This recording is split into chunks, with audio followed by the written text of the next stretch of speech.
Monster City Madhouse, a year-round online store full of Halloween and classic horror shirts, with an emphasis on the vintage look. Use code SAVE10 for 10% off your order. MonsterCityMadhouse.com. Free shipping and financing's available.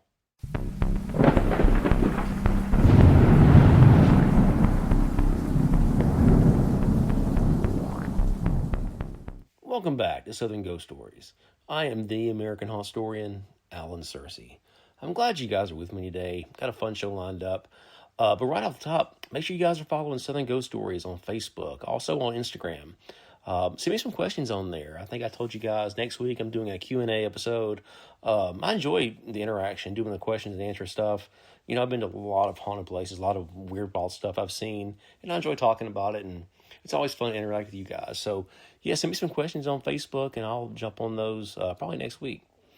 So, I think I mentioned on the show a while back, my wife's family, they're from South Texas, down there in McAllen, Harlingen area. You know, some of the best food you'll ever have. Man, the Mexican food down there is just off the charts. The weather is also just, I mean, if you love the heat, man, that's the place to be. I went down there in August one time. It was like 115 degrees. It was unbearable. Also went in January one time. It's a funny story. My wife's Uncle Bob, he was outside. It was 60 degrees outside, and he's wearing a jacket like he's freezing. And I was wearing shorts and a T-shirt. I mean, that was like springtime for me, you know, boy from Tennessee. So, yeah, South Texas, man, I love it down there. The food, the culture, you know, ghost stories, the folklore, just weird, wild stuff. You know, a lot of the Mexican folklore bleeds into South Texas and makes for some fun stories. So, if you ever spent a summer down in South Texas, I mean, you know the sound. It's the sound of the wind and the palm fronds, and it's just the winding riverbeds, the snakes in the neighborhoods. It's a place built on the idea of peace and quiet. In 1993, it was the kind of place where people didn't just leave their doors unlocked. They didn't even know what their keys were. But peace, it's a fragile thing. It's an illusion we buy into until someone decides to rip the curtain down. So on April 3rd of 1993, the curtain didn't just rip, it was shredded. Today, we're looking at a case that remains one of the most chilling chapters in Rio Grande Valley history. It involves a popular teenager, a mother's toxic obsession, and a descent into a world of black magic that ended in cold-blooded execution. This is the story of Joey Fischer. So Joey Fischer, he was the kind of kid every parent wanted. He was a senior at St. Joseph Academy in Brownsville. He was a standout athlete. He had a wide circle of friends, and he had that kind of easy South Texas charm that made people gravitate towards him. But like any 18-year-old, his life had drama. He had recently broke up with a girl named Maria. In the halls of a high school, breakups, they happen every day. You cry, you listen to some sad music, and eventually you just move on. And Joey, he was moving on. He was looking at graduation, imagining a life beyond the quiet streets of Rancho Viejo. The problem wasn't Joey's ex-girlfriend. The problem was her mother, Dora Cisneros. Dora, she was a woman of status. In her mind, her daughter hadn't just been broken up with. She had been discarded. She saw Joey's move towards independence as a direct insult to her family's honor. And as the weeks went by, Dora didn't just get angry. She got obsessed. She began to view Joey not as a neighborhood kid, but as a target that needed to be neutralized. So when most people are upset, they talk to a friend. When Dora Cisneros was upset, she went to a fortune teller. She sought out a woman named Maria Mercedes Martinez, and she was a fortune teller. Now in South Texas, fortune telling sounds crazy, but it's part of life in certain circles.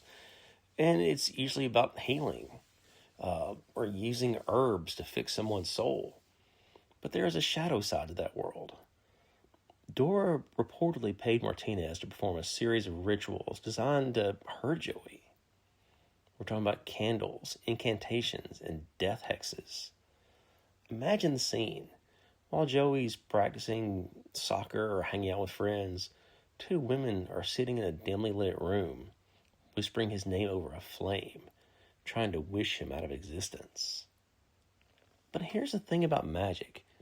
It's never fast enough for someone fueled by pure, unfiltered rage. When the hexes didn't strike Joey down, Dora decided to move from the supernatural to the clinical.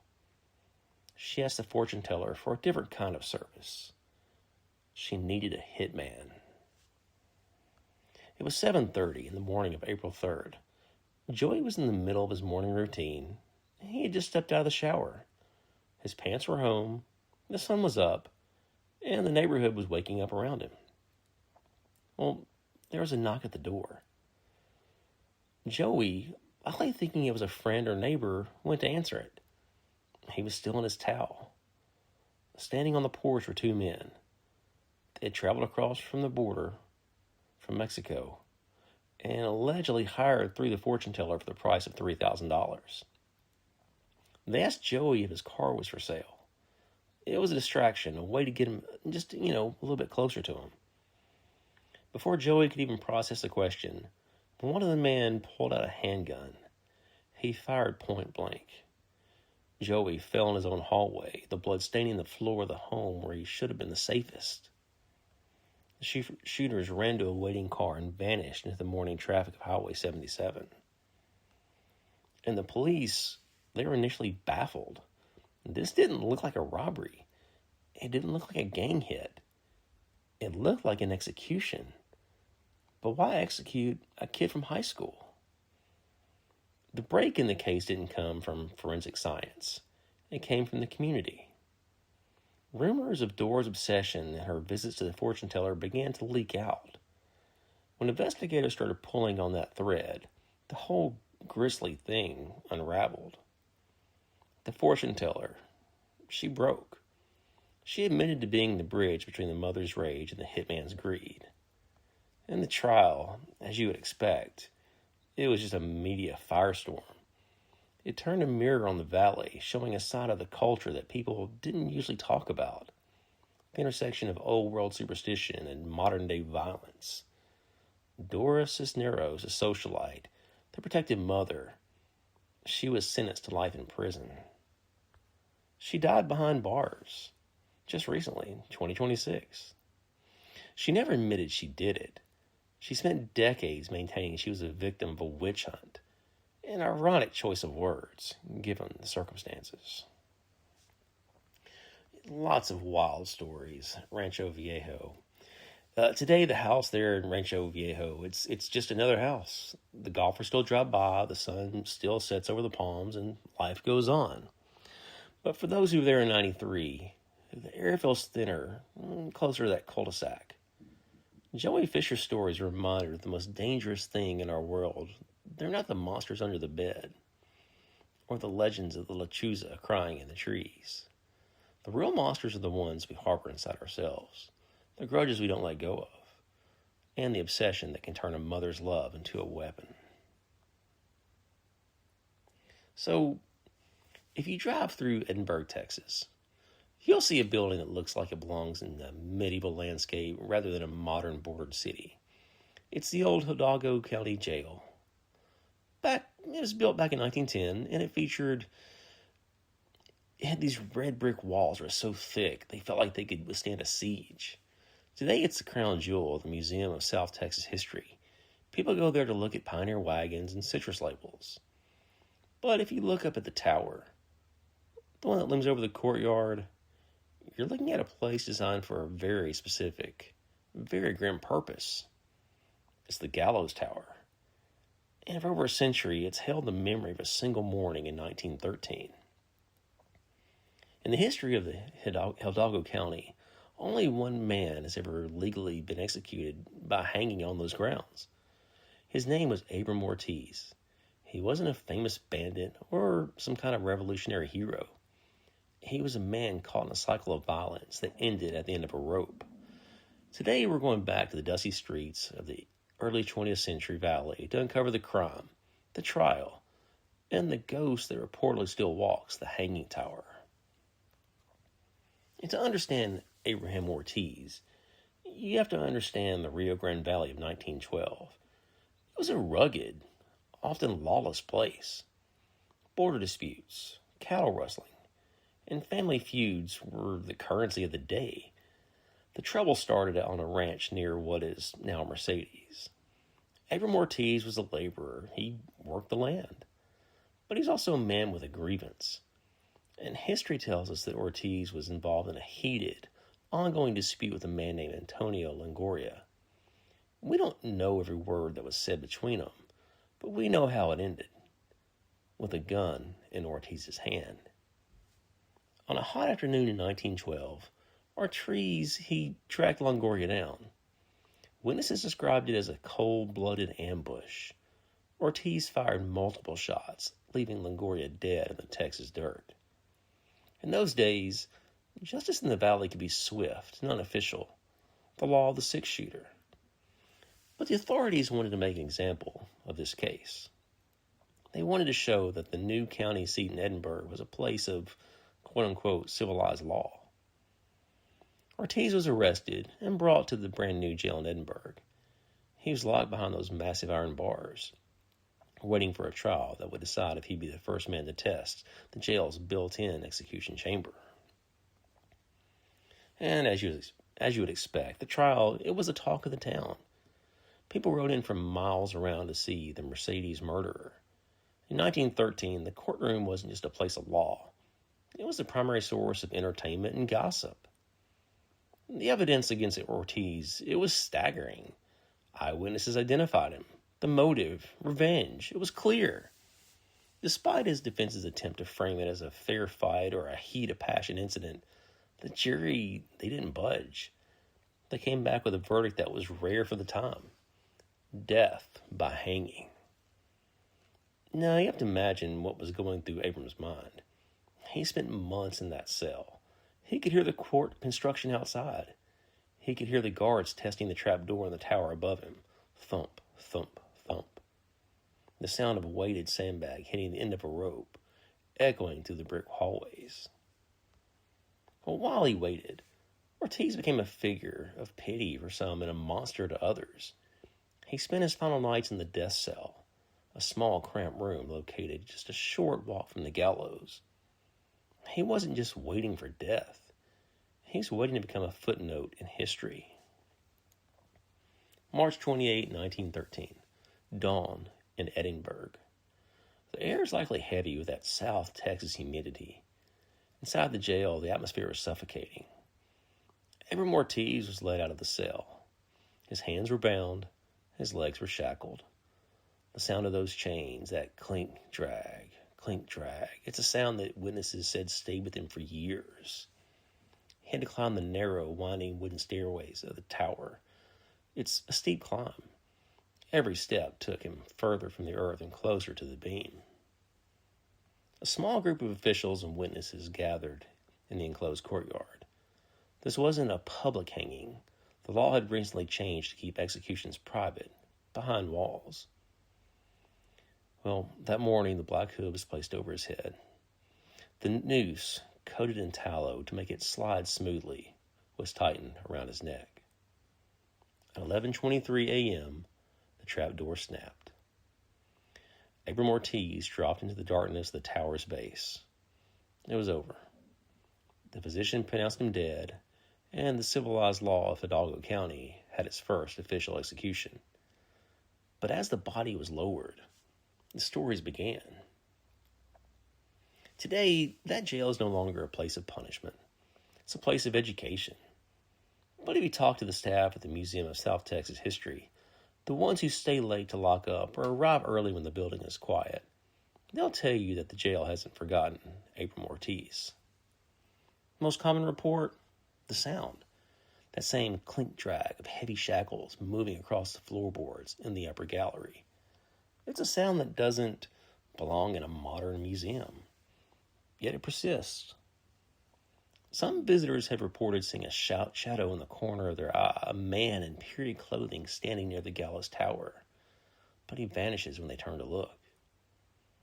Others describe an overwhelming sense of heaviness or sorrow near the trapdoor area, a feeling that the air itself is holding onto the trauma from that 1913 morning.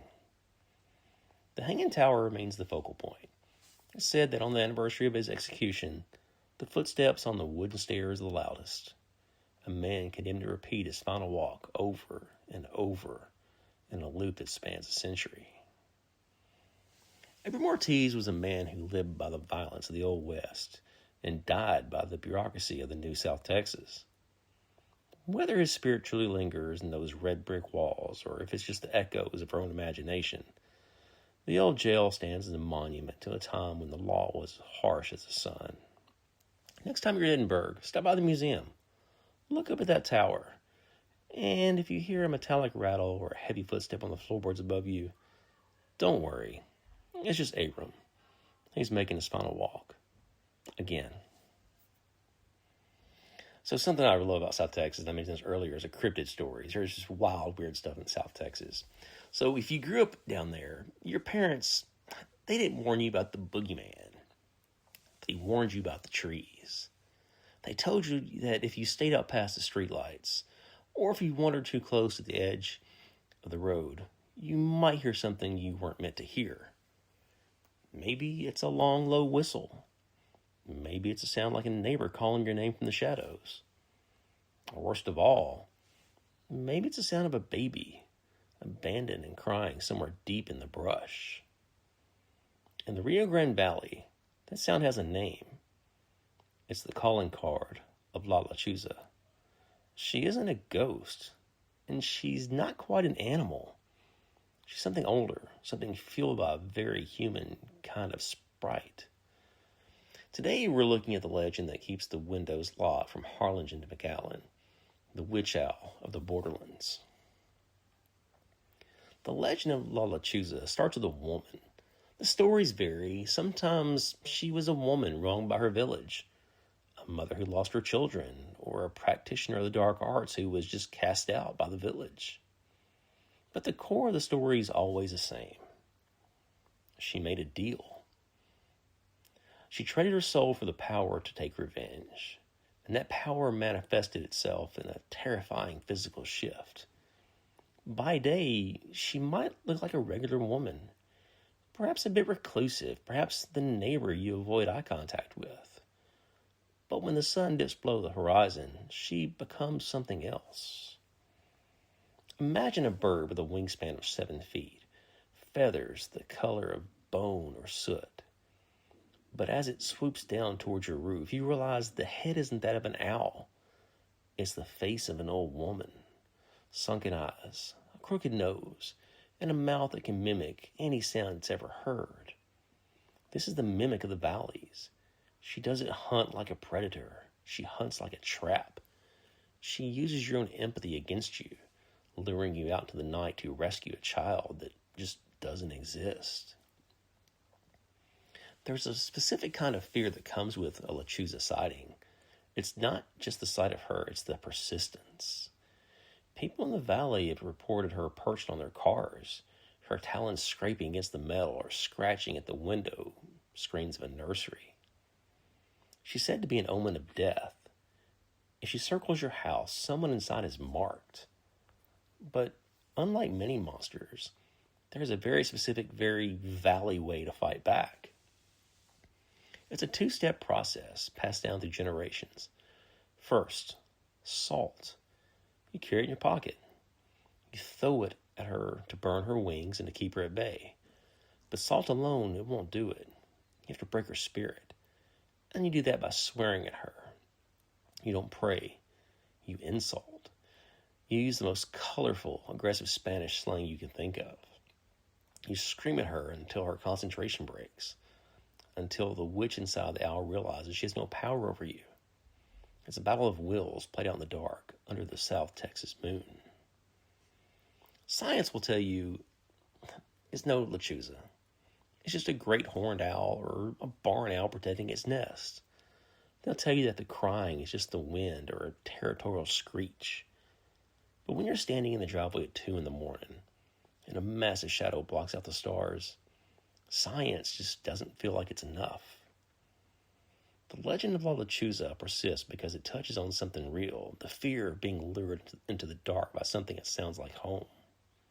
She is a reminder that not everything that calls out to us has our best interests at heart. So if you're driving through the valley tonight and you see a pair of eyes reflecting in your high beams from the top of a telephone pole, don't stop, whatever you do. Keep your windows up. Maybe keep some salt in the glove box, just in case. Lots of great lore and folklore in South Texas. I always enjoy visiting my wife's family. So, yeah, wrapping things up, man. Please go to wherever you find this, Apple Podcasts, Spotify. Leave us a review. Those help the show so much, and I really appreciate everything you guys do. Coming up, my next big event's going to be a Horror Hound in Cincinnati, the big horror festival up there in Ohio. I'll be up there signing books and talking. I think it's March 22nd, the weekend. It's the 22nd, 21st, 22nd, something like that. But yeah, I'll be in Cincinnati, so y'all come see me, and I'll see you guys back on Tuesday. Check out the exclusive shirts from Monster City Madhouse, Gravestone, Rocktober, and Val Halloween. All that and much more at monstercitymadhouse.com.